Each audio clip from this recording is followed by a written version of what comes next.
1 Samuel chapter 1.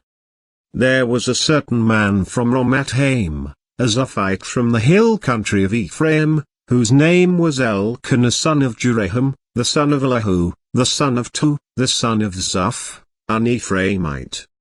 He had 2 wives, one was called Hannah and the other Peninnah. Peninnah had children, but Hannah had none. Year after year this man went up from his town to worship and sacrifice to the Lord Almighty at Shiloh, where Hophni and Phinehas, the 2 sons of Eli, were priests of the Lord. Whenever the day came for Elkanah to sacrifice, he would give portions of the meat to his wife Peninnah and to all her sons and daughters. But to Hannah he gave a double portion because he loved her, and the Lord had closed her womb.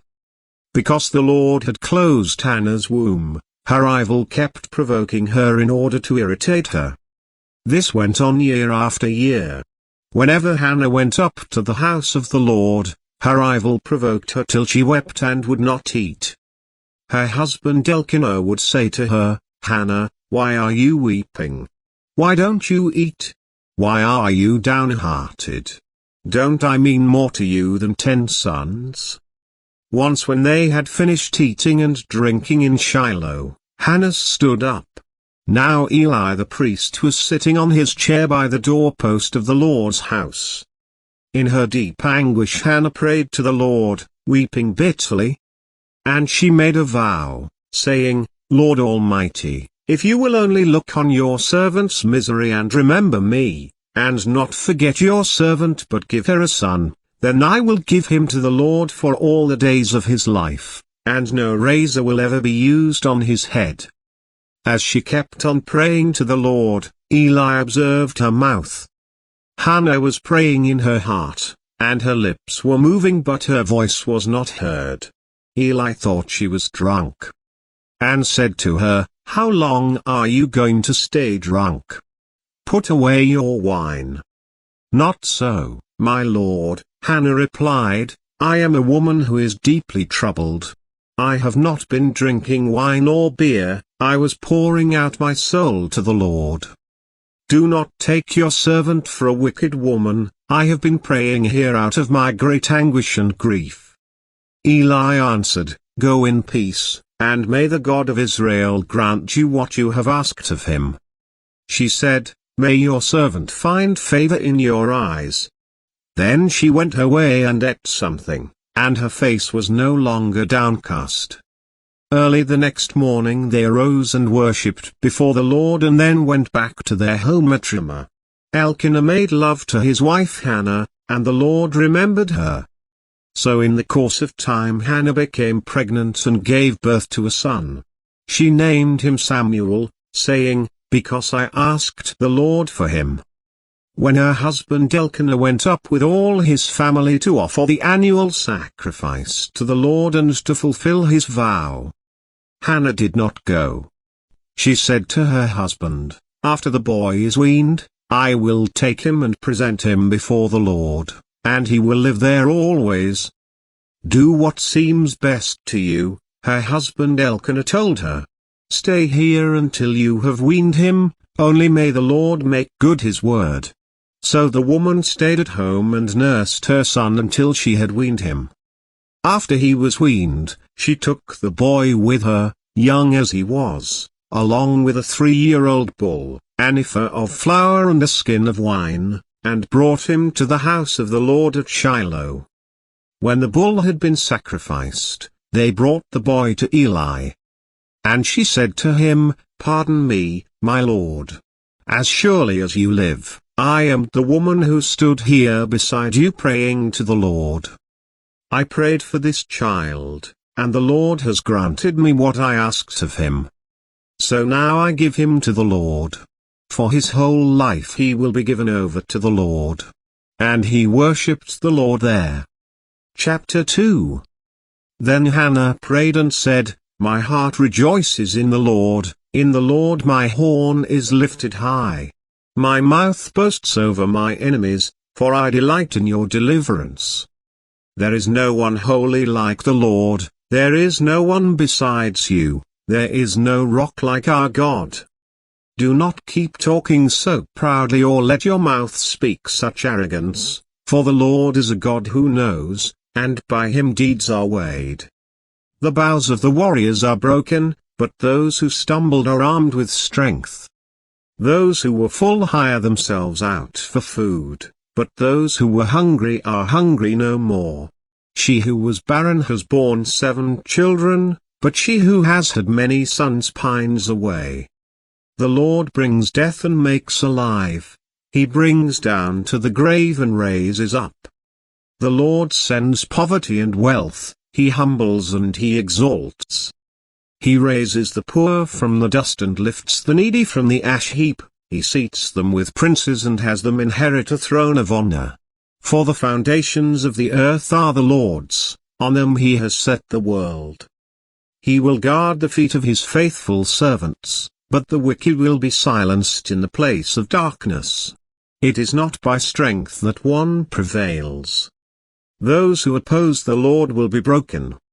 The Most High will thunder from heaven, the Lord will judge the ends of the earth. He will give strength to his king and exalt the horn of his anointed. Then Elkanah went home to Ramah, but the boy ministered before the Lord under Eli the priest. Eli's sons were scoundrels, they had no regard for the Lord. Now it was the practice of the priests that, whenever any of the people offered a sacrifice, the priest's servant would come with a 3-pronged fork in his hand while the meat was being boiled, and would plunge the fork into the pan or kettle or cauldron or pot. Whatever the fork brought up the priest would take for himself. This is how they treated all the Israelites who came to Shiloh.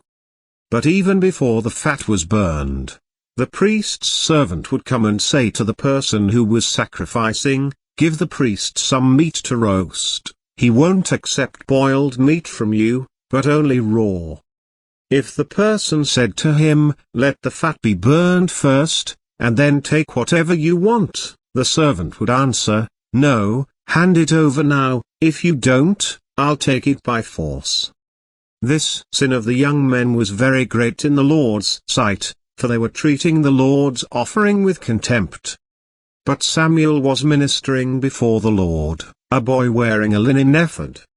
Each year his mother made him a little robe and took it to him when she went up with her husband to offer the annual sacrifice.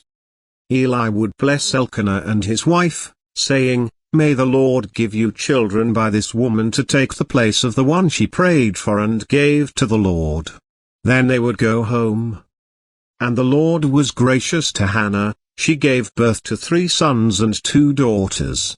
Meanwhile, the boy Samuel grew up in the presence of the Lord.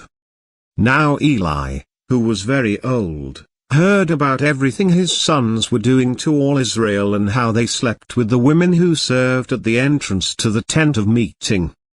So he said to them, "Why do you do such things? I hear from all the people about these wicked deeds of yours. No, my sons, the report I hear spreading among the Lord's people is not good. If one person sins against another, God may mediate for the offender, but if anyone sins against the Lord, who will intercede for them?" His sons, however, did not listen to their father's rebuke, for it was the Lord's will to put them to death. And the boy Samuel continued to grow in stature and in favor with the Lord and with people. Now a man of God came to Eli and said to him, "This is what the Lord says, did I not clearly reveal myself to your ancestors' family when they were in Egypt under Pharaoh?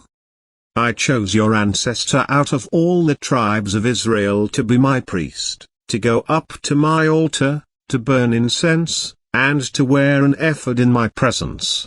I also gave your ancestors' family all the food offerings presented by the Israelites. Why do you scorn my sacrifice and offering that I prescribed for my dwelling? Why do you honor your sons more than me by fattening yourselves on the choice parts of every offering made by my people Israel? Therefore the Lord, the God of Israel, declares, I promised that members of your family would minister before me forever. But now the Lord declares, Far be it from me. Those who honor me I will honor, but those who despise me will be disdained. The time is coming when I will cut short your strength and the strength of your priestly house, so that no one in it will reach old age. And you will see distress in my dwelling. Although good will be done to Israel, no one in your family line will ever reach old age. Every one of you that I do not cut off from serving at my altar I will spare only to destroy your sight and sap your strength, and all your descendants will die in the prime of life.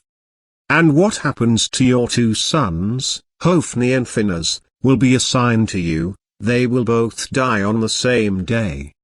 I will raise up for myself a faithful priest, who will do according to what is in my heart and mind. I will firmly establish his priestly house, and they will minister before my anointed one always. Then everyone left in your family line will come and bow down before him for a piece of silver and a loaf of bread and plead, "Appoint me to some priestly office so I can have food to eat." Chapter 3. The boy Samuel ministered before the Lord under Eli. In those days the word of the Lord was rare, there were not many visions. One night Eli, whose eyes were becoming so weak that he could barely see, was lying down in his usual place. The lamp of God had not yet gone out, and Samuel was lying down in the house of the Lord, where the ark of God was. Then the Lord called Samuel. Samuel answered, "Here I am." And he ran to Eli and said, "Here I am, you called me." But Eli said, "I did not call, go back and lie down." So he went and lay down. Again the Lord called, "Samuel." And Samuel got up and went to Eli and said, "Here I am, you called me." "My son," Eli said, "I did not call, go back and lie down." Now Samuel did not yet know the Lord, the word of the Lord had not yet been revealed to him. A third time the Lord called, "Samuel." And Samuel got up and went to Eli and said, "Here I am, you called me." Then Eli realized that the Lord was calling the boy. So Eli told Samuel, "Go and lie down, and if he calls you, say, 'Speak, Lord, for your servant is listening.'" So Samuel went and lay down in his place. The Lord came and stood there, calling as at the other times, "Samuel, Samuel." Then Samuel said, "Speak, for your servant is listening." And the Lord said to Samuel, "See, I am about to do something in Israel that will make the ears of everyone who hears about it tingle. At that time I will carry out against Eli everything I spoke against his family, from beginning to end. For I told him that I would judge his family forever because of the sin he knew about. His sons blasphemed God, and he failed to restrain them. Therefore I swore to the house of Eli, the guilt of Eli's house will never be atoned for by sacrifice or offering. Samuel lay down until morning and then opened the doors of the house of the Lord. He was afraid to tell Eli the vision. But Eli called him and said, "Samuel, my son." Samuel answered, "Here I am." "What was it he said to you?" Eli asked. "Do not hide it from me. May God deal with you, be it ever so severely, if you hide from me anything he told you." So Samuel told him everything, hiding nothing from him. Then Eli said, "He is the Lord, let him do what is good in his eyes." The Lord was with Samuel as he grew up, and he let none of Samuel's words fall to the ground. And all Israel from Dan to Beersheba recognized that Samuel was attested as a prophet of the Lord. The Lord continued to appear at Shiloh, and there he revealed himself to Samuel through his word.